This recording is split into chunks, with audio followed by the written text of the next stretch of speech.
আসসালামু আলাইকুম। এটেন বাংলার বিশেষ বুলেটিনে সবাইকে স্বাগত জানাচ্ছি। আমি নাসমুল হাসান। দেশের প্রশাসনিক কেন্দ্র সচিবালয়ে মধ্যরাতে ভয়াবহ অগ্নিকাণ্ডের ঘটনা ঘটেছে। এতে পুড়ে গেছে ৭ নম্বর ভবনে কয়েকটি তলার মূল্যবান নথি ও জিনিসপত্র।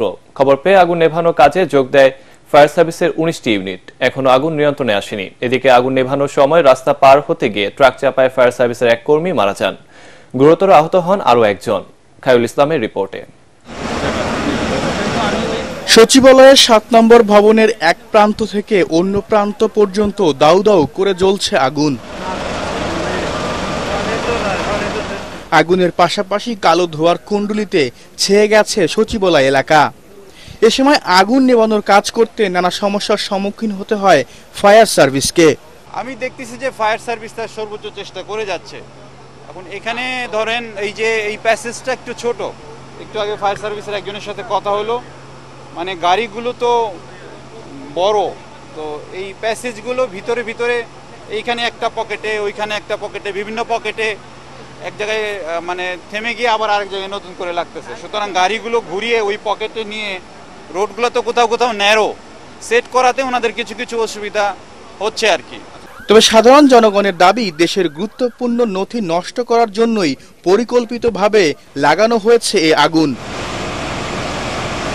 ফায়ার ফাইটার তার কাজের জন্যই একটা পাইপ এই গাড়ি থেকে নিয়ে এই রাস্তার এপাশে যাচ্ছিল। এপাশে পানির একটা উৎস পাওয়া গেছে। সে যাওয়ার সময় জাস্ট একটা ট্রাক আসতেছিল, হাত সিগন্যাল দিছে, কিন্তু গাড়ি দাঁড়ায় নাই, তার উপর দিয়ে মেরে চলে গেছে। যাবতীয় কাগজপত্র নথিপত্র এখানেই থাকে। এখান থেকে সচিবরা বাংলাদেশে পরিচালনা করে, ঠিক সেই জায়গায় আগুন লেগেছে। এটা কিন্তু আমরা স্বাভাবিকভাবে নিচ্ছি না। বাংলাদেশে এত গুরুত্বপূর্ণ স্থানে আগুন লাগার পর এত কাছে হেডকোয়ার্টার থাকা সত্ত্বেও ফায়ার সার্ভিসের তার এত বিলম্ব, এটা সম্পূর্ণ সুপরিকল্পিত এবং এটাকে আমরা ষড়যন্ত্র মনে করছি একজন দেশের নাগরিক হিসাবে। ফায়ার সার্ভিসের পাশাপাশি সেনাবাহিনী, বিজিবি সহ বিভিন্ন আইন শৃঙ্খলা বাহিনীর সংস্থা আগুন নেভানোর কাজে সহযোগিতা করছে। খায়রুল ইসলাম, এটিএন বাংলা, ঢাকা। এদিকে ফায়ার সার্ভিসের মহাপরিচালক ব্রিগেডিয়ার জেনারেল জাহেদ কামাল সচিবালয়ে এক ব্রিফিংয়ে জানান, আগুন লাগার কারণ এখনো জানা যায়নি। তবে ৭ নম্বর ভবনে কয়েকটি তলা আগুনে ব্যাপক ক্ষতিগ্রস্ত হয়েছে। পুরাটা পুড়ে গেছে কিনা আমাদের একটু পরে বলতে পারবো, বাট আমাদের বেশিরভাগই ক্ষতিগ্রস্ত হয়েছে। ৬, ৭, ৮, ৯ও আমাদের এখন কাজ চলছে। ফায়ার ফাইটাররা আগুন নিভানোর কাজ করছে। বাট এটার বেশি কারণ সম্ভবত ইন্টেরিয়র ডেকোরেশন ছিল, এবং যে বিদ্যুৎ লাইন যেটা আছে, যখন এক জায়গায় আগুন ধরলে বিদ্যুৎ লাইনের মতো সব জায়গায় ছড়ায় পড়ে, এইটা হতে পারে। বাট ইনিশিয়াল কারণ আমরা এখনো বের করতে পারি নাই। আমাদের আগুন নেভানোর পর আমরা যখন সব জায়গায় সার্চ করব, তখন হয়তো আপনাদেরকে একটা ধারণা দিতে পারবো। আমরা যতটুকু জানতে পেরেছি, 3টা জায়গায় একসাথে আগুনের ইয়েটা দেখা গেছে। এটা অনেক সময় হয় কি, যখন স্পার্কিং হয়, যদি বিদ্যুৎ লাইনে শর্ট সার্কিট হয়, এটা হতে পারে। তবে আমরা এটা এখন কনফার্ম বলবো না যতক্ষণ পর্যন্ত না আমরা তদন্ত করে শেষ করছি।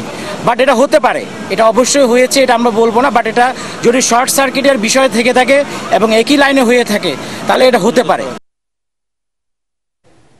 দর্শক, এই মুহূর্তে সচিবালয়ে আছেন আমাদের সহকর্মী খায়রুল ইসলাম। আমরা এখন সরাসরি চলে যাচ্ছি তার কাছে।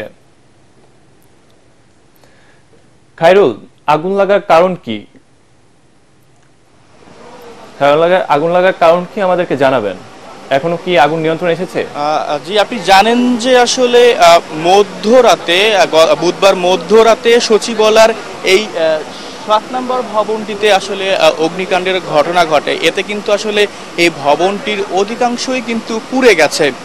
ফায়ার সার্ভিসের কর্মীরা কিন্তু এখনো আগুন নেভানোর চেষ্টা চালিয়ে যাচ্ছে। গত ৬ ঘন্টারও বেশি সময় ধরে কিন্তু তারা এই কার্যক্রম পরিচালনা করছেন। তাদের সহযোগিতায় কিন্তু এখানে সেনাবাহিনী, র্যাব, বিজিবি সহ কিন্তু বিভিন্ন আইনি সংস্থা কিন্তু এখানে উপস্থিত রয়েছেন। এখানে এসে কিন্তু আমরা সাধারণ মানুষের সঙ্গেও কিন্তু কিছুক্ষণ আগে কথা বলেছি। সাধারণ মানুষ আমাদেরকে যেটি বলছেন যে এই সচিবালয় গুরুত্বপূর্ণ নথিপত্র রয়েছে, আর এই নথিপত্রগুলো নষ্ট করার জন্য একটি মহল পরিকল্পিতভাবে আগুন লাগিয়েছে বলেও ধারণা করছে তারা। এছাড়াও কিন্তু গতকাল রাতে এখানে একটি অনাকাঙ্ক্ষিত ঘটনা ঘটে গিয়েছে। এক ফায়ার সার্ভিস কর্মী আগুন নেভাতে এসে ট্রাকের চাপায় গুরুতর আহত হয় এবং পরে তাকে ঢাকা মেডিকেল কলেজ হাসপাতালে নেওয়া হলে কর্তব্যরত চিকিৎসক সেখানেই তাকে মৃত ঘোষণা করে।